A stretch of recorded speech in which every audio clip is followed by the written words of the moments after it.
off the top, this is going to be a bit of a longer video, but trust me, it's worth it.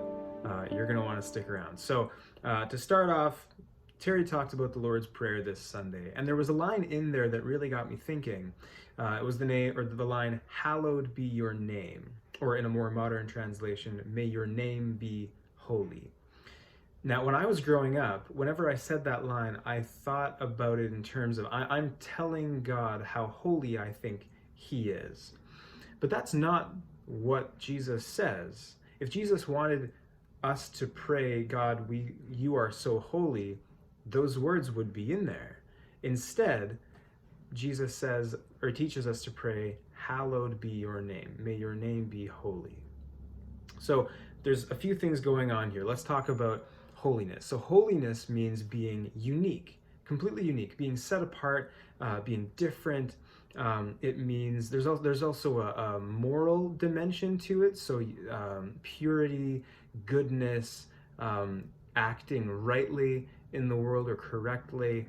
All of that is wrapped up in this idea of holiness. So when we're saying that hallowed be your name, God, we want your name to be holy, well, what are we saying? Isn't God holy? Isn't He already? Like, why am I praying for God's name? First of all, it's not just God, it's His name. What is going? It's strange. It's not something that we usually say in our language. We don't talk about people's names really. So what's going on here? So in the Bible, Old Testament and New Testament, a name is a title that you give to somebody, but it is also a reputation. So it's the image that someone has in the world. It's kind of like a brand. So companies have a brand, an image that they put out there, and they're associated with certain things. So you can think about a car manufacturer. Certain brands are associated with different things, and for a lot of them, they've cultivated the image they have so that the correct thing about them is being portrayed to their customers. Now, some brands end up having poor reputations, and sometimes it's because of something they've done, but sometimes it's for another reason altogether. And so this idea of a name being a brand, that is very, very active in what Jesus is saying here in the Lord's Prayer in Matthew 6. See, God's image, God's reputation matters. He cares about it. Actually, in the Old Testament, when Moses has led the Israelites out of Egypt, they're at Mount Sinai. They build a golden calf while Moses is up on the mountain. God gets angry with them and He says, "Okay, Moses, leave me alone. I'm going to destroy all these people." Moses says, No, God, don't do that. One of the reasons you shouldn't do that is because what would the Egyptians think about you? What would they say? Oh, God, he rescued the Israelites just to kill them in the wilderness. So Moses appeals to what other people will think about God, how He will be perceived. And that matters to God. Now, I don't think it's because he is, what's the word? He cares about his image because he's self-involved or self-important or anything like that.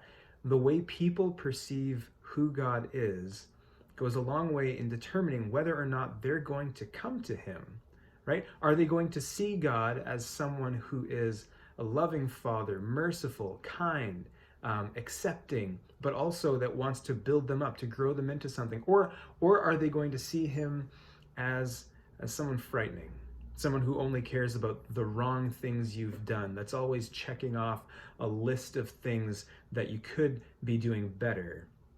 Or someone who really isn't interested in you at all and is just kind of behind the scenes, He's made things, but now He's not involved. So the image that God has in the world around matters. And so the name that God has, it's out there, right? People are using God's name in our world.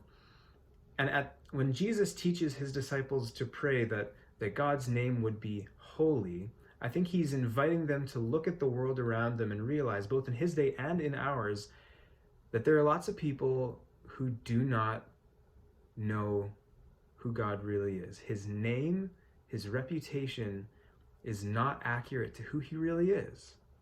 He's not holy in our world really all that much.